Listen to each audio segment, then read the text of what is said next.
ಹಾವೇರಿಯಲ್ಲಿ ಜಿಲ್ಲಾಡಳಿತ ಬದುಕಿದ್ಯಾ ಸತ್ತಿದ್ಯಾ ಎಂಬ ಪ್ರಶ್ನೆ ಮೂಡ್ತಾ ಇದೆ. ಒಬ್ರಲ್ಲ ಇಬ್ರಲ್ಲ 30ಕ್ಕೂ ಹೆಚ್ಚು ಜನರ ಮೇಲೆ ಬೀದಿ ನಾಯಿ ದಾಳಿಯನ್ನ ಮಾಡಿದೆ. ಮಗು ಮಹಿಳೆಯರು ಸೇರಿದಂತೆ 30 ಜನರಿಗೆ ಗಂಭೀರ ಗಾಯವಾಗಿದೆ. ಬೀದಿ ನಾಯಿಗಳು ದಾಳಿಯನ್ನ ಮಾಡಿರೋದು 30ಕ್ಕೂ ಹೆಚ್ಚು ಜನರಿಗೆ. ಕೈ ಕಾಲು ಮುಖ ಸೇರಿ ಎಲ್ಲಂದರಲ್ಲಿ ಕಚ್ಚಿವೆ ಬೀದಿ ನಾಯಿಗಳು. ರಸ್ತೆಯಲ್ಲಿ ಎಳೆದಾಡಿ ನಾಯಿಗಳು ಕಚ್ಚುತ್ತಿರುವಂತಹ ಭೀಕರ ದೃಶ್ಯ ಲಭ್ಯವಾಗಿದೆ. ರಕ್ತಸಿಕ್ತವಾದ ಗಾಯಾಳುಗಳು ಪರಿಸ್ಥಿತಿ ನಿಜಕ್ಕೂ ಘನಘೋರವಾಗಿದೆ. ಬೀದಿ ನಾಯಿಗಳು 30ಕ್ಕೂ ಹೆಚ್ಚು ಜನರ ಮೇಲೆ ದಾಳಿಯನ್ನ ಮಾಡಿವೆ ಒಂದೇ ದಿನ. ಹಾವೇರಿಯ ರಾಣೆಬೆನ್ನೂರಿನಲ್ಲಿ 30 ಜನರಿಗೆ ತೀವ್ರ ಗಾಯವಾಗಿದೆ. ಇನ್ನು ರೇಬಿಸ್ ರೋಗಕ್ಕೆ ಸಿಲುಕಿರುವ ನಾಯಿಗಳಿಂದಲೇ ಒಂದು ದಾಳಿಯನ್ನ ಮಾಡಲಾಗಿರುವಂತಹದ್ದು. ನಾಯಿಗಳ ದಾಳಿ ರಣಭೀಕರವಾಗಿದೆ. ಇನ್ನು ತಾಲೂಕು ಆಸ್ಪತ್ರೆಯಲ್ಲಿ ಗಾಯಾಳುಗಳು ಚಿಕಿತ್ಸೆಯನ್ನು ಪಡೆಯುತ್ತಿದ್ದಾರೆ. ಹಾವೇರಿಯಲ್ಲಿ ಜಿಲ್ಲಾಡಳಿತ ಬದುಕಿದ್ಯಾ ಸತ್ತಿದ್ಯಾ ಎಂಬ ಪ್ರಶ್ನೆ ಮೂಡ್ತಾ ಇರುವಂತಹದ್ದು. ಒಬ್ರಲ್ಲ ಇಬ್ರಲ್ಲ 30ಕ್ಕೂ ಹೆಚ್ಚು ಜನರ ಮೇಲೆ ಬೀದಿ ನಾಯಿಗಳು ದಾಳಿಯನ್ನ ಮಾಡಿರುವಂತಹದ್ದು.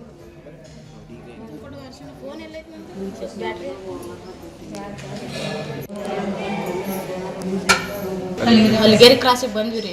ಬಂದು ಅಲ್ಲಿ ಇಳಿದು ನಮ್ಮ ಪಾಪು ಊಟ ಮಾಡಿದ್ದಿಲ್ರಿ, ಊಟ ಮಾಡ್ಸ್ಕೊಂಬರಕ್ಕೆ ಅಂತೇಳಿ ಹಿಂಗೆ ಹೋಗಿ ಹಿಂಗೆ ನಿಂತ್ಕೊಂಡಿದ್ವಿ ರೀ. ನಿಂತ್ಕೊಂಡಿದ್ದ ಬಂದು ಸಡನ್ಲಿ ಕಾಲಿಗೆ ಬಾಯಿ ಹಾಕಿ ಹಂಗೆ ಕಿತ್ತು ಬಿಡ್ತು. ನಮ್ಮದು ಡ್ರೆಸ್ ಅದು ಎಲ್ಲ ಉಷ್ಣ ಹರಿದು ನಮಗೂ ಸ್ವಲ್ಪ ಹೊಟ್ಟೆಗೆ ಗಾಯ ಆಗೈತೆ. ಹಲಗೇರಿ ಕ್ರಾಸಿಗೆ ಬಂದ್ವಿ ರೀ. ಬಂದು ಅಲ್ಲಿ ಇಳಿದು ನಮ್ಮ ಪಾಪು ಊಟ ಮಾಡಿದ್ದಿಲ್ರಿ, ಊಟ ಮಾಡ್ಸ್ಕೊಂಬರಕ್ಕೆ ಅಂತೇಳಿ ಹಿಂಗೆ ಹೋಗಿ ಹಿಂಗೆ ನಿಂತ್ಕೊಂಡಿದ್ವಿ ರೀ. ನಿಂತ್ಕೊಂಡಿದ್ದ ಬಂದು ಸಡನ್ಲಿ ಕಾಲಿಗೆ ಬಾಯಿ ಹಾಕಿ ಹಂಗೆ ಕಿತ್ತು ಬಿಡ್ತು. ನಮ್ಮದು ಡ್ರೆಸ್ ಅದು ಎಲ್ಲ ಉಷ್ಣ ಹರಿದು ನಮಗೂ ಸ್ವಲ್ಪ ಹೊಟ್ಟೆಗೆ ಗಾಯ ಆಗೈತೆ. ಹಲಗೇರಿ ಕ್ರಾಸಿಗೆ ಬಂದ್ವಿ ರೀ. ಬಂದು ಅಲ್ಲಿ ಇಳಿದು ನಮ್ಮ ಪಾಪು ಊಟ ಮಾಡಿದ್ದಿಲ್ರಿ, ಊಟ ಮಾಡ್ಸ್ಕೊಂಬರಕ್ಕೆ ಅಂತೇಳಿ ಹಿಂಗೆ ಹೋಗಿ ಹಿಂಗೆ ನಿಂತ್ಕೊಂಡಿದ್ವಿ ರೀ. ನಿಂತ್ಕೊಂಡಿದ್ದ ಬಂದು ಸಡನ್ಲಿ ಕಾಲಿಗೆ ಬಾಯಿ ಹಾಕಿ ಹಂಗೆ ಕಿತ್ತು ಬಿಡ್ತು. ನಮ್ಮದು ಡ್ರೆಸ್ ಅದು ಎಲ್ಲ ಉಷ್ಣ ಹರಿದು ನಮಗೂ ಸ್ವಲ್ಪ ಹೊಟ್ಟೆಗೆ ಗಾಯ ಆಗೈತೆ. ಹಲಗೇರಿ ಕ್ರಾಸಿಗೆ ಬಂದ್ವಿ ರೀ. ಬಂದು ಅಲ್ಲಿ ಇಳಿದು ನಮ್ಮ ಪಾಪು ಊಟ ನಾಯಿಯ ಕಡಿತಕ್ಕೆ 23 ಜನ ಇವತ್ತು ಅಮಾಯಕರು ಇವತ್ತು ಆಸ್ಪತ್ರೆಗೆ ಸೇರಿದ್ದಾರೆ. ಇವತ್ತು ನಾಯಿಗಳು ಹಾವಳಿಗಳು ಜಾಸ್ತಿ ಆಗ್ತಾ ಇದೆ. ಪತ್ರಿಕೆ ಪ್ರಕಟಣೆ ಆಗಿದ್ರೂ ಕೂಡ, ಮಾಧ್ಯಮದಲ್ಲಿ ಬಂದರೂ ಕೂಡ ಇವತ್ತು ಅಧಿಕಾರಿಗಳು ಎಚ್ಚೆತ್ತುಕೊಂಡಿಲ್ಲ. ಕೂಡಲೇ ಅಧಿಕಾರಿಗಳು ಎಚ್ಚೆತ್ತುಕೊಂಡು ಆ ನಾಯಿಯನ್ನು ಕೂಡಲೇ ಹಿಡಿದು ಒಂದು ಕಡೆಗೆ ಇದನ್ನ ಮಾಡಬೇಕು. ಇಲ್ಲ ಅಂದರೆ ಇನ್ನೂ ಹೆಚ್ಚು ದಾಳಿ ಮಾಡುವ ಸಾಧ್ಯತೆ ಇದೆ. ಕೂಡಲೇ ಸ್ಥಳಕ್ಕೆ ಧಾವಿಸಿ ಎಲ್ಲಿದೆ ಅದನ್ನು ಹುಡುಕಿ ಆ ನಾಯಿಯನ್ನು ಬೇರೆ ಕಡೆಗೆ ಸ್ಥಳಾಂತರ ಮಾಡಬೇಕಂತ ಒಂದು ಎಚ್ಚರಿಕೆಯ ಸಂದೇಶವನ್ನು ರವಾನೆ ಮಾಡ್ತಾರೆ. ಇನ್ನು ಬಗ್ಗೆ ಹೆಚ್ಚಿನ ಡೀಟೇಲ್ಸ್ ನೀಡೋದಕ್ಕೆ ನಮ್ಮ ಪ್ರತಿನಿಧಿ ನಾಗರಾಜ್ ಫೋನ್ ಸಂಪರ್ಕದಲ್ಲಿ ಜಾಯ್ನ್ ಆಗಿದ್ದಾರೆ. ನಾಗರಾಜ್, 30 ಜನರ ಮೇಲೆ ಬೀದಿ ನಾಯಿಗಳು ದಾಳಿಯನ್ನ ಮಾಡಿವೆ. ಇನ್ನು ಈ ಒಂದು ಸಂದರ್ಭದಲ್ಲಿ ಅಲ್ಲಿ ಯಾರು ಸಹ ಗಮನಿಸಲಿಲ್ವಾ? ಮತ್ತೆ ಅಲ್ಲಿನ ಪರಿಸ್ಥಿತಿ ಏನಿತ್ತು? ಈಗ ಸದ್ಯಕ್ಕೆ ಗಾಯಾಳುಗಳ ಸ್ಥಿತಿ ಹೇಗಿದೆ ಅಂತ? ಪ್ರಮುಖವಾಗಿ ಹಾವೇರಿ ಜಿಲ್ಲೆಯಲ್ಲಿ ಕೂಡ ಸುದೀಪ್ ಬೀದಿ ನಾಯಿಗಳ ಹಾವಳಿ ಕೂಡ ಮಿತಿ ಮೀರಿ ಇರ್ತಕ್ಕಂಥದ್ದು. ಈ ಹಿಂದೆ ಹಾನಗಲ್ಲು ಮತ್ತೆ ಬಂಕಾಪುರ ಆಯ್ತು, ಈಗ ರಾಣೆಬೆನ್ನೂರು ಸರದಿ ಆಗಿರ್ತಕ್ಕಂಥದ್ದು. ಇವತ್ತು ಒಂದೇ ದಿನದಲ್ಲಿ ಸುಮಾರು 30ಕ್ಕೂ ಹೆಚ್ಚು ಜನರ ಮೇಲೆ ಕೂಡ ಬೀದಿ ನಾಯಿಗಳು ಕೂಡ ದಾಳಿಯನ್ನು ನಡೆಸಿರ್ತಕ್ಕಂಥದ್ದು. ಅದರಲ್ಲೂ ಪ್ರಮುಖವಾಗಿ ಉಮಾಶಂಕರ ನಗರದಲ್ಲಿರ್ತಕ್ಕಂಥ ಮನೆ ಮುಂಭಾಗದಲ್ಲಿ ಓರ್ವ ಬಾಲಕ ನಿಂತ್ಕೊಂಡಂತವನ ಮೇಲೆ ಕೂಡ ನಾಯಿಗಳು ಕೂಡ ದಾಳಿಯನ್ನ ನಡೆಸಿರ್ತಕ್ಕಂಥದ್ದು, ಬೀಭತ್ಸವಾಗಿರ್ತಕ್ಕಂಥದ್ದು. ಮತ್ತೆ ಉಳಿದಂತೆ ವಯಸ್ಕರಾಗಿರ್ಬೋದು, ವೃದ್ಧರ ಮೇಲೆ ಎಲ್ಲರೂ ಕೂಡ ಈ ನಾಯಿ ದಾಳಿಯಿಂದಾಗಿ ಸಾಕಷ್ಟು. ಹಾಗೆ ಸಂಪರ್ಕದಲ್ಲಿ ನಿಮ್ಮನ್ನ ಮಾತನಾಡಿಸುವಂತಹ ಪ್ರಯತ್ನ ಮಾಡ್ತೀವಿ. ಇನ್ನು ನಾಯಿ ದಾಳಿಗೆ ಒಳಗಾಗಿರುವಂತಹ ಗೀತಾ ಫೋನ್ ಸಂಪರ್ಕದಲ್ಲಿ ಜಾಯ್ನ್ ಆಗಿದ್ದಾರೆ. ಗೀತಾ ಅವರೇ, ಇನ್ನು ನಾಯಿ ದಾಳಿ ಮಾಡಲಾಗಿದೆ, ಏನಿದು ಪ್ರಕರಣ? ಯಾವ ಸಂದರ್ಭದಲ್ಲಿ ಒಂದು ದಾಳಿ ಆಯಿತು? ನಿಮ್ಮ ಆರೋಗ್ಯ ಸ್ಥಿತಿ ಹೇಗಿದೆ ಅಂತ? ಹಲೋ ಮೇಡಮ್, ಇದೀಗ ನಿಮ್ಮ ಆರೋಗ್ಯ ಸ್ಥಿತಿ ಹೇಗಿದೆ ಅಂತ? ದೀಪಾ ಅವರೇ. ಹಾ ಸರ, ಇವಾಗೆಲ್ಲ ಟ್ರೀಟ್ಮೆಂಟ್ ಕೊಟ್ಟಾರ ಸರ. ನಮಗೆ ಸ್ವಲ್ಪ ಪರವಾಗಿಲ್ಲ ಸರ, ಇವಾಗ ಒಂದು ಸ್ವಲ್ಪ ಕಡಿಮೆ ಆಗೈತೆ ಸರ. ಹಾಗೆ ಯಾವ ಸಂದರ್ಭದಲ್ಲಿ ಒಂದು ಘಟನೆ ನಡೀತು? ನೀವು ಏನು ಕೆಲಸ ಮಾಡ್ತಾ ಇದ್ರಿ? ಸರ ಮಧ್ಯಾಹ್ನ 3 ಗಂಟೆ ಸುಮಾರು ಸರ. ನಾವು ಪಾಪುಗೆ ಹುಷಾರಿದ್ದಿಲ್ರಿ, ತೋರ್ಸ್ಕೊಂಬರಕಂತೇಳಿ ಆಸ್ಪತ್ರೆಗೆ ಹೋಗಿದ್ವಿ ಸರ. ತೋರ್ಸ್ಕೊಂಡು ಆ ಕಡೆಯಿಂದ ಬರುವಾಗ ನಾವು ಆಟೋ ಇಳಿದು ಬೇರೆ ಕಡೆ ಹೋಗುವಾಗ ನಿಂತ್ಕೊಂಡರಿಗೆ ಬಂದು ಆಗ ಬಾಯಿಗೆ ಹಚ್ಚಿಬಿಟ್ಟ ಸರ್. ಹಾಗೆ ಅಲ್ಲಿ ಯಾರು ಸಹ ಸ್ಥಳೀಯರು ಯಾರು ಗಮನಿಸಲಿಲ್ವಾ ನಾಯಿ ದಾಳಿ ಮಾಡುವಾಗ? ಅದನ್ನ ತಡೆಯುವಂತ ಪ್ರಯತ್ನ ಮಾಡಲಿಲ್ವಾ? ಸರ್ ಗಮನಿಸಿ ಅದು ನಾಯಿಯನ್ನ ಬಿಡಿಸಿದ್ರು ಸರ್. ಬಿಡಿಸಿ ಅವ್ರು ಇವರು ಎಲ್ಲರೂ ಆಟೋದವ್ರು ಅವರೆಲ್ಲ ಸೇರಿ ನಮ್ಮನ್ನ ಆಸ್ಪತ್ರೆಗೆ ಕರ್ಕೊಂಡ್ಬಂದು ಅಡ್ಮಿಟ್ ಮಾಡಿದ್ರು ಸರ್. ಎಲ್ಲರೂ ಸಹಾಯ ಮಾಡಿದ್ರಿ. ಹಾಗೆ ಒಂದು ಸಂದರ್ಭದಲ್ಲಿ ಅಕ್ಕಪಕ್ಕದವರ ಮೇಲೆ ಅಂದರೂ ಸಹ ನಾಯಿಗಳು ದಾಳಿಯನ್ನ ಮಾಡಿದ್ವಾ? ಮಾಡ್ಯಾವ ಸರ, ಮಾಡ್ಯಾವ್ರಿ, ಭಾಳ ಮಂದಿಗೆ ಮಾಡ್ಯಾವ ಸರ. ಆ ನಾಯಿನ ಏನ್ರ ಮಾಡಿ ಸ್ಥಳಾಂತರ ಮಾಡ್ಬೇಕು ಸರ್. ಹಾಗೆ ನೀವು ದಿನನಿತ್ಯ ಓಡಾಡುವಂತಹ ರಸ್ತೆ ಅದು, ಇಷ್ಟು ದಿನಗಳವರೆಗೂ ಅಲ್ಲಿನ ನಾಯಿಗಳ ಹಾವಳಿ ಹೇಗಿದೆ? ಸರ್ ಎಲ್ಲ ಕಡೆನೂ ಈಗ ತುಂಬಾ ನಾಯಿಗಳ ಹಾವಳಿ ಜಾಸ್ತಿ ಆಗಿದೆ ಸರ್. ಅದನ್ನ ಕಡಿಮೆ ಮಾಡ್ಬೇಕು ನೋಡ್ರಿ ನೀವು. ಈ ವಿಚಾರದ ಬಗ್ಗೆ ಏನಾದರೂ ಸಹ ಅಧಿಕಾರಿಗಳ ಗಮನಕ್ಕೆ ಅಲ್ಲಿ ಯಾರಾದರೂ ಸಹ ಸ್ಥಳೀಯರು ಮಾಹಿತಿಯನ್ನ ತಂದಿದ್ರಾ ಅಂತ? ಸರ್ ಹಳ್ಳಿ ಒಳಗೆ ಇವ್ರು ಯಾರು ಮಾಹಿತಿ ಅದನ್ನ ಕೊಟ್ಟಿಲ್ಲ ಸರ್. ಈಗ ನಿಮ್ಮ ಗಮನಕ್ಕೆ ಬಂದಂತೆ ಎಷ್ಟು ಜನರ ಮೇಲೆ ಒಂದು ನಾಯಿ ದಾಳಿಯನ್ನ ಮಾಡಿರೋದು ಅಂತ? ಸರ್ ಒಂದು 30 ಜನದ ಮ್ಯಾಲ್ ಮಾಡೈತೆ ಸರ್. ಇಲ್ಲೇ ಆಸ್ಪತ್ರೆ ಒಳಗೆ ಒಂದು 25ರಿಂದ 30 ಜನ ಅದಾರ ಸರ್. ನೀವೀಗ ಇನ್ನೂ ಏನು ಚಿಕಿತ್ಸೆ ಪಡಿತಾ ಇದ್ದೀರಾ? ಹಾ ಸರ್, ಎಲ್ಲರಿಗೆ ಚಿಕಿತ್ಸೆ ಕೊಡ್ತಾ ಇದ್ದಾರೆ ಸರ್. ನಿಮ್ಮನ್ನು ನೋಡ್ಲಿಕ್ಕೆ ಯಾರಾದ್ರೂ ಸಹ ಅಧಿಕಾರಿಗಳು ಆಸ್ಪತ್ರೆಗೆ ಏನಾದರೂ ಬಂದಿದ್ರಾ? ಹಾ ಬಂದಿದ್ರು ಸರ್, ಒಂದಿಬ್ರು ಮೂವರು ಬಂದಿದ್ರು ಸರ್. ಎಲ್ಲ ವಿಡಿಯೋ ಮಾಡ್ಕೊಂಡು ಹೋಗ್ಯಾರ ಸರ್. ಡಾಕ್ಟ್ರ್ ಎಲ್ಲ ಚೆಕಪ್ ಮಾಡಿ ಸರಿಯಾಗಿ ಟ್ರೀಟ್ಮೆಂಟ್ ಕೊಡಕಂತಾರ ಸರ್. ನಮ್ಮ ಪಾಪು ಸ್ವಲ್ಪ ಕಡಿಮೆ ಆಗ್ಯದ ಸರ್. ಓಕೆ, ಧನ್ಯವಾದ ದೀಪಾ ಅವರೇ.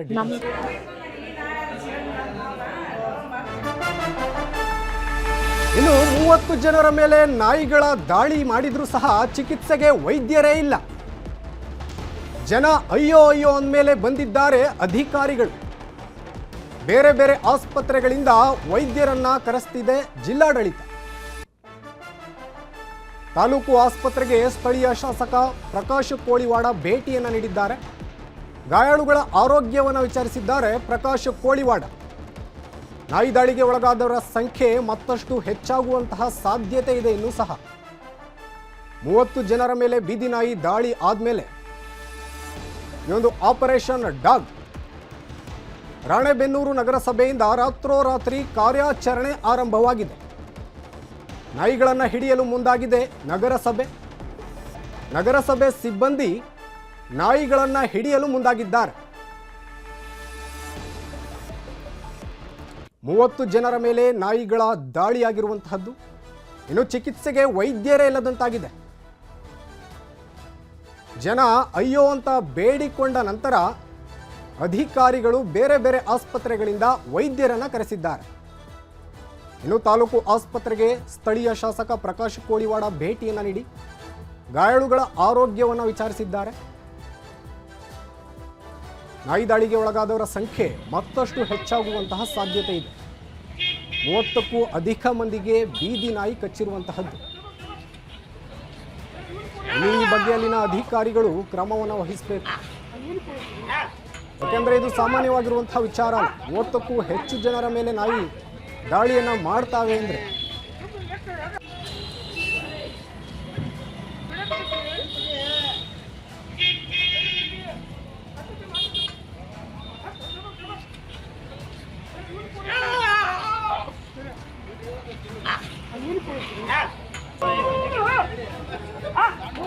ಈ ಬಗ್ಗೆ ಹೆಚ್ಚಿನ ಡೀಟೇಲ್ಸ್ ನೀಡೋದಕ್ಕೆ ರಾಣೆಬೆನ್ನೂರು ನಗರಸಭೆ ಕಮಿಷನರ್ ಆಗಿರುವಂತಹ ಫಕೀರಪ್ಪ ಫೋನ್ ಸಂಪರ್ಕದಲ್ಲಿ ಜಾಯ್ನ್ ಆಗಿದ್ದಾರೆ. ಫಕೀರಪ್ಪ ಅವರೇ, ನಾಯಿಗಳನ್ನ ಹಿಡಿಲಿಕ್ಕೆ ಯಾವ ರೀತಿ ಕ್ರಮವನ್ನ ಕೈಗೊಳ್ಳಲಾಗಿದೆ ಅಂತ? ಸರ್, ಈಗೆಲ್ಲ ನಾವು ನಿಯಮಾನುಸಾರವಾಗಿ ಆಶ್ರಯ ತಾಣ ನೆಕ್ಸ್ಟ್ ಆಪರೇಷನ್ ಥಿಯೇಟರ್ ಮಾಡಿಕೊಂಡು ನಮ್ಮ ಜಿಲ್ಲಾ ಪಶುವೈದ್ಯಕೀಯ ಇಲಾಖೆಯೊಂದಿಗೆ ವೈದ್ಯರ ಸಂಪರ್ಕದಿಂದ ನಿಯಮಾನುಸಾರ ನಾವು ಸಂತಾನಹರಣ ಮಾಡ್ತಾ ಇದ್ದೀವಿ.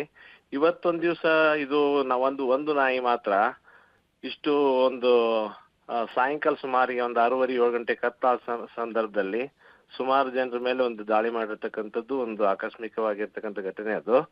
ಅದನ್ನು ನಾವು ಈಗಾಗಲೇ ತಂಡಗಳನ್ನ ರಚಿಸಿ ಅದನ್ನ ಹಿಡಿಲಿಕ್ಕೆ ಕ್ರಮ ವಹಿಸ್ತಾ ಇದ್ದೀವಿ. ಆಲ್ರೆಡಿ ಅದನ್ನ ಹಿಡಿಸಿದ್ದೇವೆ ಸರ್. ಈಗ ಹಲೋ, ಹಾ ಹೇಳಿ. ಅಂದ್ರೆ ಫಕೀರಪ್ಪ ಅವರ ಇದೊಂದು ಸಾಮಾನ್ಯವಾಗಿರುವಂತಹ ವಿಚಾರ ಅಂತ ಹೇಳಿಕ್ ಬರಲ್ಲ. ಯಾಕೆಂದ್ರೆ 30ಕ್ಕೂ ಹೆಚ್ಚು ಜನರ ಮೇಲೆ ನಾಯಿ ದಾಳಿ ಮಾಡಿರುವಂತಹದ್ದು. ಸರ್, ಒಂದು ನಾಯಿ ಅದು ನಮಗೆ ಗಮನಕ್ಕೆ ಬಂದಿರತಕ್ಕಂಥದ್ದು. ತಂಡಗಳನ್ನ ರಚನೆ ಮಾಡಿ ಅದು ನಾಯಿಯನ್ನ ಹಿಡಿಸಿದೀವಿ ಸರ್. ಈಗ ಅದು ನಿಯಮಾನುಸಾರ ಅದನ್ನ ಇನ್ನೂ ಜಾಸ್ತಿ ತಂಡಗಳನ್ನ ಮಾಡಿ ಈ ರೀತಿ ನಾಯಿಗಳನ್ನ ಹಿಡಿಸಿ ನಿಯಮಾನುಸಾರ ಸಂತಾನಹರಣ ಚಿಕಿತ್ಸೆಗೆ ಒಳಪಡಿಸಿದೆ ಸರ್. ಯಾಕೆಂದ್ರೆ ಅಲ್ಲಿನ ಜನರು ಹೇಳ್ತಿರುವಂತದ್ದು ಏನು ಅಂದ್ರೆ ರೇಬೀಸ್ ಬಂದಿರುವಂತಹ ನಾಯಿಗಳೇ ಒಂದು ದಾಳಿಯನ್ನ ಮಾಡಿರುವಂತಹದ್ದು ಅಂತ ಹೇಳ್ತಿದ್ದಾರೆ. ಇಲ್ಲ ಸರ್, ಆ ರೀತಿ ಯಾವುದು ವೈದ್ಯಾಧಿಕಾರಿಯಿಂದ ಸ್ಪಷ್ಟೀಕರಣ ಆಗಿಲ್ಲ ಸರ್. ಇನ್ನು ಯಾವುದು ಆ ರೀತಿ ಇಲ್ಲ ಸರ್. ಒಂದು ನಾಯಿ ಆ ರೀತಿ ಸುಮಾರು ಜನರಿಗೆ ರಾತ್ರಿ ಸಮಯದಲ್ಲಿ ಮಾಡಿರ್ತಕ್ಕಂಥ ಸರ್ ಅದು. ಮತ್ತೊಂದು 4-5 ಟೀಮ್ಗಳನ್ನ ತಕ್ಷಣ ರಚನೆ ಮಾಡಿ ಅದನ್ನ ನಮ್ಮ ವಶಕ್ಕೆ ತೊಗೊಂಡಿದ್ದೀವಿ ಸರ್ ಅದನ್ನು. ಮತ್ತೊಂದಾಗಿ ಅಲ್ಲಿ ಆಸ್ಪತ್ರೆಗೆ ಹೋದಂತಹ ಸಂದರ್ಭದಲ್ಲಿ ವೈದ್ಯರೇ ಇರಲಿಲ್ವಂತೆ, ಮತ್ತೊಂದು ಹಾಸ್ಪಿಟಲ್ನಿಂದ ಕರೆಸಿದ್ದಾರೆ ಎಂಬ ಮಾಹಿತಿ ಇರುವಂತಹದ್ದು. ಇಲ್ಲ ಸರ್, ಎಲ್ಲರಿಗೂ ಚಿಕಿತ್ಸೆ ಕೊಟ್ಟಿದ್ದಾರೆ ಸರ್. ನಮಗೆ ಬಂದ ಮಾಹಿತಿ ಪ್ರಕಾರ ಎಲ್ಲರಿಗೂ ಚಿಕಿತ್ಸೆ ಕೊಟ್ಟಿದ್ದಾರೆ. ಆಲ್ಮೋಸ್ಟ್ ಅಲ್ಲಿ ಎಲ್ಲರೂ ಡಿಸ್ಚಾರ್ಜ್ ಆಗಿ ಹೋಗಿದ್ದಾರೆ ಅನ್ನೋ ಒಂದು ಮಾಹಿತಿ ಇದೆ ಸರ್. ಈಗ ಅಲ್ಲಿನ ನಾಯಿಗಳಿಗೆ ರೇಬಿಸ್ ಇಲ್ಲ ಅನ್ನೋದಕ್ಕೆ ಏನು ಪ್ರೂಫ್ ಇದೆ ಅಂತ, ಯಾಕೆ ಅಲ್ಲಿ ಬೇರೆ ರೀತಿ ಏನಾದರೂ ಕ್ರಮವನ್ನು ಕೈಗೊಳ್ತಾ ಇದ್ದೀರಾ ಅಂತ? ಈಗ ವೈದ್ಯಾಧಿಕಾರಿ ಜೊತೆಗೆ ಮಾತಾಡಿದ್ದೀನಿ ಸರ್. ಆ ರೀತಿ ಪ್ರಕರಣ ಇಲ್ಲ ಅಂದ್ರೆ ಸರ್ ಅವರು ಮತ್ತೊಮ್ಮೆ ಖಚಿತಪಡಿಸ್ತೀನಿ ಸರ್. ಅಲ್ಲೇನಾದರೂ ಸಹ ಗಾಯಾಳುಗಳಿಗೆ ಬ್ಲಡ್ ಟೆಸ್ಟ್ ಮಾಡಿಸುವಂತಹ ಕೆಲಸ ಮುಂದುವರೆದಿದೆಯಾ ಅಂತ? ನಿಯಮಾನುಸಾರ ಮಾಡಿದ್ದಾರೆ ಸರ್. ತಾಲೂಕು ಆಸ್ಪತ್ರೆಯಲ್ಲಿ ಚಿಕಿತ್ಸೆ ಪಡ್ಕೊಂಡು ಗಾಯಾಳುಗಳು ಮನೆಗೆ ಹೋಗಿದ್ದಾರೆ ಅನ್ನೋ ಒಂದು ಮಾಹಿತಿಯನ್ನು ಹೇಳಿದರು. ಯಾಕೆಂದರೆ ಮಕ್ಕಳು, ವೃದ್ಧರು ಅಂತ ಯಾರನ್ನೂ ಸಹ ನೋಡದೆ ಬೀದಿ ನಾಯಿಗಳು ಈ ರೀತಿ ಒಂದು ದಾಳಿಯನ್ನು ಮಾಡ್ತವೆ ಅಂದರೆ ಒಂದು ಗಮನವನ್ನು ಹರಿಸಬೇಕು ನೀವು ಸಹ. ಇಲ್ಲ ಸರ್, ಅದಕ್ಕಾಗಿ ನಾವು ಸಪರೇಟ್ ಆಗಿ ಒಂದು ವ್ಯವಸ್ಥಿತವಾಗಿರ್ತಕ್ಕಂಥ ನಮ್ಮ ಪಶುವೈದ್ಯಕೀಯ ಇಲಾಖೆ ಅಧಿಕಾರಿಗಳ ಜೊತೆ ಸೇರ್ಕೊಂಡು ನಗರಸಭೆ ಒಂದು ಆಶ್ರಯ ತಾಣ, ಒಂದು ಆಪರೇಷನ್ ಥಿಯೇಟರ್ ಅಚ್ಚುಕಟ್ಟಾಗಿ ಮಾಡಿದ್ದೀವಿ ಸರ್. ಅದು ನಿಯಮಾನುಸಾರ ಸಂತಾನಹರಣ ಚಿಕಿತ್ಸೆಯನ್ನು ಮಾಡ್ತಾ ಇದ್ದೇವೆ ಸರ್. ಅಂದರೆ ಈಗಾಗಲೇ ಕಾರ್ಯಾಚರಣೆ ಕೈಗೊಳ್ಳಲಾಗಿದೆ ಅಂತ ಬರ್ತಾ ಇರುವಂತಹ ಮಾಹಿತಿ, ಕಾರ್ಯಾಚರಣೆ ಯಾವ ರೀತಿ ನಡೀತಾ ಇದೆ ಅಂತ? ಬೀದಿ ನಾಯಿಗಳನ್ನ ನಿಯಮಾನುಸಾರ ದಿನಕ್ಕೊಂದು 10 ರಿಂದ 25 ನಾಯಿಗಳನ್ನ ಹಿಡಿದು ಸಂತಾನಹರಣ ಚಿಕಿತ್ಸೆಗೆ ಒಳಪಡಿಸಿ ಸುಮಾರು ಮತ್ತೆ ಅವಕ್ಕೆ ಆರಾಮಾದ ನಂತರ ಮತ್ತೆ ನಿಯಮಾನುಸಾರ ಎಲ್ಲಿ ಹಿಡಿದಿದ್ವಿ ಅಲ್ಲಿ ಬಿಡುವಂತ ಕಾರ್ಯಾಚರಣೆ ನಡೆದಿದೆ ಸರ್. ಏನು ಒಂದು ಸರ್ಕಾರ ಗೈಡ್ಲೈನ್ಸ್ ಇದೆ ಆ ಪ್ರಕಾರ ಜಾರಿಯಲ್ಲಿದೆ ಸರ್. ಯಾಕೆಂದರೆ 30ಕ್ಕೂ ಹೆಚ್ಚು ಜನರ ಮೇಲೆ ನಾಯಿಗಳು ದಾಳಿ ಮಾಡ್ತವೆ ಅಂದರೆ ಪ್ರಮುಖವಾಗಿರುವಂತಹ ಒಂದು ಕಟ್ಟುನಿಟ್ಟಿನ ಕ್ರಮವನ್ನು ಕೈಗೊಳ್ಳಲೇಬೇಕಾಗಿರುತ್ತೆ. ಇಲ್ಲ, ಖಂಡಿತ ಸರ್. ಅದನ್ನ ಏನು ಸರ್ಕಾರದ ಮಾರ್ಗಸೂಚಿ ಏನಿದೆ ಆ ಪ್ರಕಾರವಾಗಿ ನಿರಂತರವಾಗಿ ನಾವು ಮಾಡ್ತಾ ಇದ್ದೇವೆ ಸರ್. ಅದನ್ನ ಇನ್ನೂ ಹೆಚ್ಚಿನ ಪ್ರಮಾಣದಲ್ಲಿ ತಂಡಗಳನ್ನು ರಚನೆ ಮಾಡಿ ಈ ರೀತಿಯ ಒಂದು ನಾಯಿಗಳನ್ನ ಹಿಡಿದು ಸಂತಾನಹರಣ ಚಿಕಿತ್ಸೆಗೆ ಒಳಪಡಿಸೋಣ ಸರ್. ಓಕೆ ಸರ್, ಇದ್ರ ಬಗ್ಗೆ ನಾವು ಮತ್ತೆ ನಿಮ್ಮನ್ನು ಸಂಪರ್ಕಿಸಿ ಮಾಹಿತಿಯನ್ನು ಪಡೆದುಕೊಳ್ತೀವಿ. ಇದ್ರ ಬಗ್ಗೆ ಫಾಲೋ ಅಪ್ ಮಾಡ್ತಾ ಇರ್ತೀವಿ. ಧನ್ಯವಾದ ಸರ್ ಮಾಹಿತಿಗೆ. Yes sir, thank you sir.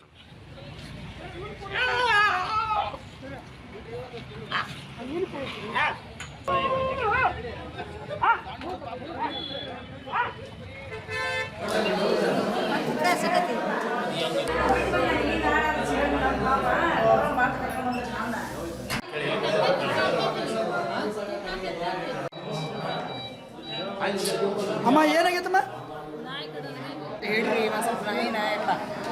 Halageri ಕ್ರಾಸಿಗೆ ಬಂದ್ವಿ ರೀ. ಬಂದು ಅಲ್ಲಿ ಇಳಿದು ನಮ್ಮ ಪಾಪು ಊಟ ಮಾಡಿದ್ದಿಲ್ರಿ, ಊಟ ಮಾಡ್ಸ್ಕೊಂಬರಕ್ಕೆ ಅಂತೇಳಿ ಹಿಂಗೆ ಹೋಗಿ ಹಿಂಗೆ ನಿಂತ್ಕೊಂಡಿದ್ವಿ ರೀ. ನಿಂತ್ಕೊಂಡಿದ್ದ ಬಂದು ಸಡನ್ಲಿ ಕಾಲಿಗೆ ಬಾಯಿ ಹಾಕಿ ಹಂಗೆ ಕಿತ್ತು ಬಿಡ್ತು. ನಮ್ಮದು ಡ್ರೆಸ್ ಅದು ಎಲ್ಲ ಉಷ್ಟ ಹರಿದು ನಮಗೂ ಸ್ವಲ್ಪ ಹೊಟ್ಟೆಗೆ ಗಾಯ ಆಗೈತಿ. ಹಲಗೇರಿ ಕ್ರಾಸಿಗೆ ಬಂದ್ವಿ ರೀ. ಬಂದು ಅಲ್ಲಿ ಇಳಿದು ನಮ್ಮ ಪಾಪು ಊಟ ಮಾಡಿದ್ದಿಲ್ರಿ, ಊಟ ಮಾಡ್ಸ್ಕೊಂಬರಕ್ಕೆ ಅಂತೇಳಿ ಹಿಂಗೆ ಹೋಗಿ ಹಿಂಗೆ ನಿಂತ್ಕೊಂಡಿದ್ವಿ ರೀ. ನಿಂತ್ಕೊಂಡಿದ್ದ ಬಂದು ಸಡನ್ಲಿ ಕಾಲಿಗೆ ಬಾಯಿ ಹಾಕಿ ಹಂಗೆ ಕಿತ್ತು ಬಿಡ್ತು. ನಮ್ಮದು ಡ್ರೆಸ್ ಅದು ಎಲ್ಲ ಉಷ್ಟ ಹರಿದು ನಮಗೂ ಸ್ವಲ್ಪ ಹೊಟ್ಟೆಗೆ ಗಾಯ ಆಗೈತಿ. ಹಲಗೇರಿ ಕ್ರಾಸಿಗೆ ಬಂದ್ವಿ ರೀ. ನಾಯಿಯ ಕಡಿತಕ್ಕೆ 23 ಜನ ಇವತ್ತು ಅಮಾಯಕರು ಇವತ್ತು ಆಸ್ಪತ್ರೆಗೆ ಸೇರಿದ್ದಾರೆ. ಇವತ್ತು ನಾಯಿಗಳು ಹಾವಳಿಗಳು ಜಾಸ್ತಿ ಆಗ್ತಾ ಇದೆ. ಪತ್ರಿಕೆಯ ಪ್ರಕಟಣೆ ಆಗಿದ್ರೂ ಕೂಡ, ಮಾಧ್ಯಮದಲ್ಲಿ ಬಂದರೂ ಕೂಡ ಇವತ್ತು ಅಧಿಕಾರಿಗಳು ಎಚ್ಚೆತ್ಕೊಂಡಿಲ್ಲ. ಕೂಡಲೇ ಅಧಿಕಾರಿಗಳು ಎಚ್ಚೆತ್ಕೊಂಡು ಆ ನಾಯಿಯನ್ನ ಕೂಡಲೇ ಹಿಡಿದು ಇನ್ನು ಈ ಬಗ್ಗೆ ಮಾತಾಡ್ತಾರೆ ಸ್ಥಳೀಯ ನಿವಾಸಿ ಹನುಮಂತಪ್ಪ ಅವರೇ 30ಕ್ಕೂ ಹೆಚ್ಚು ಜನರ ಮೇಲೆ ಒಂದು ನಾಯಿಗಳು ದಾಳಿಯನ್ನು ಮಾಡಿರುವಂತಹದ್ದು. ಯಾವ ಸಂದರ್ಭದಲ್ಲಿ ಒಂದು ಘಟನೆ ನಡೀತು, ನೀವೇನಾದರೂ ಸಹ ಒಂದು ಸ್ಥಳದಲ್ಲಿ ಇದ್ರಾ ಅಂತ? ಸರ್, ನಾನು ಸ್ಥಳಕ್ಕೆ ಹೋದ್ರಿ ಸರ್. ಇವತ್ತು ರಾಣೆಬೆನ್ನೂರು ನಗರದಲ್ಲಿ ಸಾಕಷ್ಟು ನಾಯಿಗಳು ಅದಾವ್ರಿ. ಆದ್ರೂ ನಗರಸಭೆಯಿಂದ ಸಂತಾನ ಶಸ್ತ್ರಚಿಕಿತ್ಸೆಯನ್ನು ಮಾಡ್ತಾ ಇದಾರ. ಸಾಕಷ್ಟು ಈಗ ವಾಕ್ ಹೋಗ್ಬೇಕಂದ್ರೆ 8 ಗಂಟೆ ಬರ್ತಾವ್ರಿ ನಾಯಿಗಳನ್ನ. ಇವನ್ನ ಸ್ಥಳಾಂತರ ಮಾಡ್ಬೇಕು ಅಂತ ಹೇಳಿ ಅಧಿಕಾರಿಗಳಿಗೆ ಗಮನಕ್ಕೂ ತಂದಿದ್ವಿ ಸರ್. ಆದ್ರೆ ಇವತ್ತಿನ ಘಟನೆ ನೋಡಿದ್ರೆ ನಮಗೆ ಆಶ್ಚರ್ಯ, ಬಹಳ ನಮಗೆ ದುಃಖ ಆಗ್ತಾ ಇದೆ. ಯಾಕಪ್ಪ ಅಂತಂದ್ರೆ ಒಂದು ನಾಯಿ 6 ಗಂಟೆ ಅಂತ ಸ್ಟಾರ್ಟ್ ಮಾಡೈತ್ರಿ.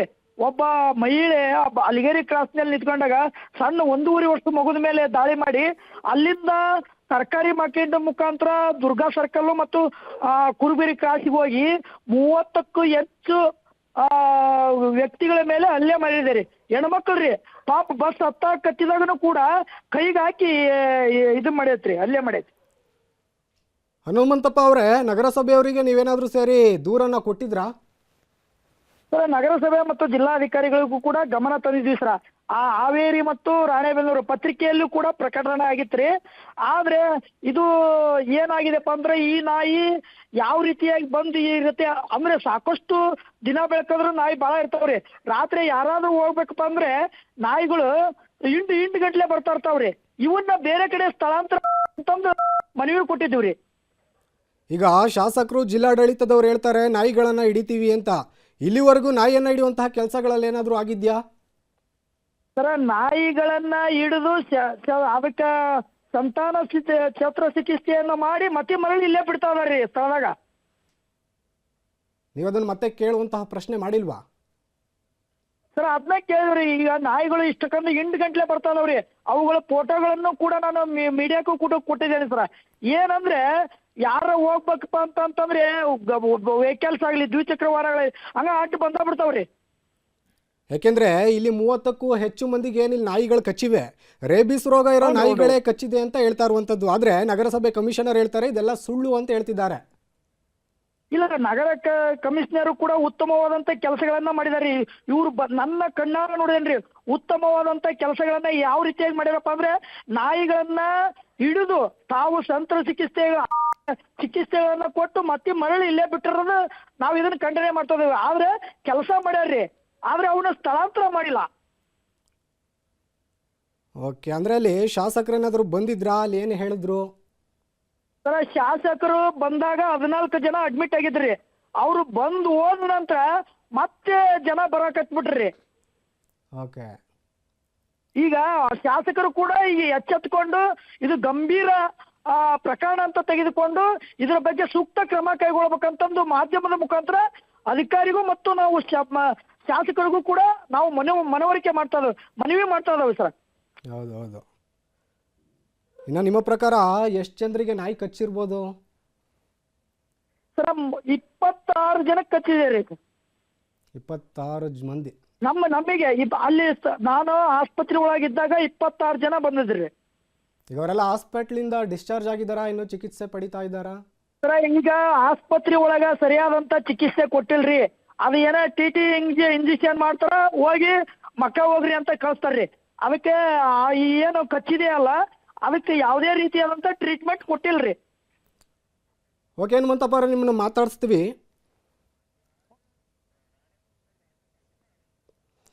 ಇನ್ನು ರಾಣೆಬೆನ್ನೂರಿನ ಮಾಜಿ ಶಾಸಕರಾಗಿರುವಂತಹ ಅರುಣ್ ಕುಮಾರ್ ಫೋನ್ ಸಂಪರ್ಕದಲ್ಲಿ ಜಾಯ್ನ್ ಆಗಿದ್ದಾರೆ. ಸರ್, 30ಕ್ಕೂ ಹೆಚ್ಚು ಮಂದಿಗೆ ನಾಯಿಗಳು ದಾಳಿಯನ್ನು ಮಾಡಿರುವಂತಹದ್ದು, ಯಾವುದೇ ರೀತಿ ಕ್ರಮವನ್ನು ಕೈಗೊಳ್ತಾ ಇಲ್ವಾ ಏನು ಅಂತ? ಇಲ್ಲ ಸರ್, ಅದು ಅವರು ಯಾವುದೇ ಕಾರಣಕ್ಕೂ ಕ್ರಮ ಕೈಗೊಳ್ಳಂತಿಲ್ಲ. ಮನೆ ಹತ್ರ ನಿಂತಂತ ಹುಡುಗಗೆ ನಾಯಿ ದಾಳಿ ಮಾಡಿದೆ, ಎಲ್ಲ ಕಡೆಗೂ ದಾಳಿ ಮಾಡಿದೆ. ಸುಮಾರು ಇದು ಬೀದಿ ನಾಯಿ ಅವಳಿ 2 ವರ್ಷ 3 ವರ್ಷದಿಂದನೇ ಇದೆ. ಹಲವಾರು ಬಾರಿ ಸಂಬಂಧಪಟ್ಟಂತ ಅಧಿಕಾರಿಗಳಿಗೆ ನಾನು ವಿಷಯ ತಿಳಿಸಿದ್ದೀನಿ, ಯಾರು ಕೂಡ ಕ್ರಮ ತಗೊಂಡಿಲ್ಲ. ಇದು ಒಂದು ದೊಡ್ಡ ಅನಾಹುತ ಆಗಿದೆ. ಅದಕ್ಕೆ ಸಂಬಂಧಪಟ್ಟಂತರು ಅದನ್ನ ಅತಿ ಶೀಘ್ರದಲ್ಲೇ ಅದನ್ನ ಕ್ರಮ ತಗೋಬೇಕಂತಂದೇಳಿ ನಿಮ್ಮ ಮುಖಾಂತರ ಹೇಳ್ತಾ ಇದ್ದೀನಿ. ಯಾಕೆಂದ್ರೆ ಮಕ್ಕಳು ವೃದ್ಧರು ಎಲ್ಲರೂ ಸಹ ರಸ್ತೆಯಲ್ಲಿ ಓಡಾಡ್ತಾರೆ. ಹೌದು, ನಾಯಿಗಳು ಹಾವಳಿ ಮಾಡಿದ್ರೆ ಹೇಗೆ ಅಂತ? ಸರ್, ಇದು ಏನಾಗಿದೆ ಅಂದ್ರೆ ಒಂದು ನಾಯಿ ಏನೋ ಬಿಡ ಅನ್ನಂಗಿಲ್ಲ, ಅವು ಒಂದು ಗುಂಪಾಗಿ ಬಂದು ದಾಳಿ ಮಾಡಿರೋದು. ಇನ್ನು ಪದೇ ಪದೇ ಇದೇ ತರ ಆಗ್ತಾ ಇದ್ರೆ ಮಾಜಿ ಶಾಸಕರಾಗಿ ನಿಮ್ಮ ಹೊಣೆ ಏನ್ ಸರ್? ಸರ್, ಈಗ ನಾನು ಈಗೆಲ್ಲ ಸಂಬಂಧಪಟ್ಟಂತ ಡಾಕ್ಟರ್ಗೆಲ್ಲ ಮಾತಾಡಿದ್ದೀನಿ, ಟ್ರೀಟ್ಮೆಂಟ್ ಕೊಡಬೇಕು ಅಂತಂದೇಳಿ ಡೈರೆಕ್ಷನ್ ಕೊಟ್ಟಿದ್ದೀನಿ. ನಾನು ಊರಲ್ಲಿ ಇರ್ಲಿಲ್ಲ. ನಾನು ಬೆಳಗ್ಗೆ ಹಾಸ್ಪಿಟ್ಲಿಗೆ ಹೋಗಿ ವಿಸಿಟ್ ಮಾಡಿ ಸಂಬಂಧಪಟ್ಟಂತ ಡಾಕ್ಟರ್ಸ್ಗೆಲ್ಲ ಮಾತಾಡಿ ಮತ್ತೆ ಆಫೀಸರ್ಸ್ಗೆಲ್ಲ ಡೈರೆಕ್ಷನ್ ಕೊಡ್ತೀನಿ. ನಾನೆಲ್ಲ ಹಲವಾರು ಬಾರಿ ಹೇಳಿದ್ದೀನಿ, ಬೀದಿ ನಾಯಿ ಅವಳಿ ಜಾಸ್ತಿ ಆಗಿದೆ, ಆದಷ್ಟು ಅವನ್ನ ನೀವು ರಕ್ಷಣೆ ಮಾಡಿ ಹೊರಗಡೆ ಎಲ್ಲಾರ ಬಿಡ್ತಕ್ಕಂಥ ವ್ಯವಸ್ಥೆ ಮಾಡ್ಬೇಕು ಅಂತಂದೇಳಿ ಸುಮಾರು 2-3 ಸಲ ನಾನು ಕೂಡ ಹೇಳಿದ್ದೀನಿ. ಅಂದ್ರೆ ಮತ್ತೊಂದಾಗಿ ಇಲ್ಲಿ ಗಾಯಾಳುಗಳು ಆಸ್ಪತ್ರೆಗೆ ಹೋದಾಗ ಅಲ್ಲಿ ವೈದ್ಯರೇ ಇಲ್ಲ ಅಂತ ಹೇಳ್ತಿದ್ದಾರೆ. ಇಲ್ಲ ವೈದ್ಯರು ನನಗೆ ಅದು ಮಾಹಿತಿ ಇಲ್ಲ. ನಾನು ಊರಲ್ಲಿ ಇರ್ಲಿಲ್ಲ. ನನಗೆ ಆಗ್ಲೇ ಮನೆಗೆ ಬರ್ತಕ್ಕ ವಿಷಯ ಗೊತ್ತಾಯ್ತು. ಬೆಳಗ್ಗೆ ಹೋಗ್ತೀನಿ ಸರ್ ಹಾಸ್ಪಿಟ್ಲಿಗೆ ನಾನು. ಇನ್ನು ಈ ಗಾಯಾಳುಗಳ ಚಿಕಿತ್ಸಾ ವೆಚ್ಚ ಯಾರು ಕೊಡ್ತಾರೆ ಸರ್ ಆಗಿದ್ರೆ? ಸರ್, ಗಾಯಾಳು ಚಿಕಿತ್ಸೆ ಸರ್ಕಾರನ ಭರಿಸ್ಬೇಕಲ್ಲ ಸರ್. ಯಾಕೆಂದ್ರೆ ಸಾರ್ವಜನಿಕವಾಗಿ ಓಡಾಡುವಂತಹ ಸ್ಥಳದಲ್ಲಿ ಒಂದು ಘಟನೆ ನಡೆದಿರೋದು. ಹೌದು ಸರ್, ಇದು ಬಹಳ ದೊಡ್ಡ ಅನ್ಯಾಯ ಆಗಿದೆ. ಈ ತರ ಆಗ್ಬಾರ್ದಿತ್ತು. ಇದು ಏನು ಇವತ್ತು ಯಾರಿಗೆ ಗಾಯ ಆಗಿದ್ರೆ ಅವ್ರಿಗೆಲ್ಲ ಅದು ವೆಚ್ಚನ ಅದು ಸಂಪೂರ್ಣ ಗುಣಮುಖ ಆಗೋವರೆಗೂ ಸರ್ಕಾರನೇ ವೆಚ್ಚವನ್ನ ಭರಿಸ್ಬೇಕು ಸರ್. ಇದು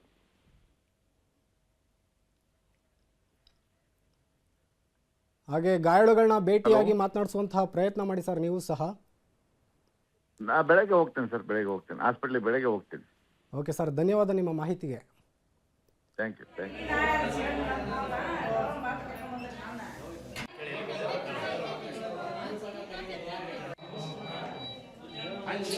ಅಮ್ಮ ಏನಾಗೈತಮ್ಮ? ಹೇಳ್ರಿ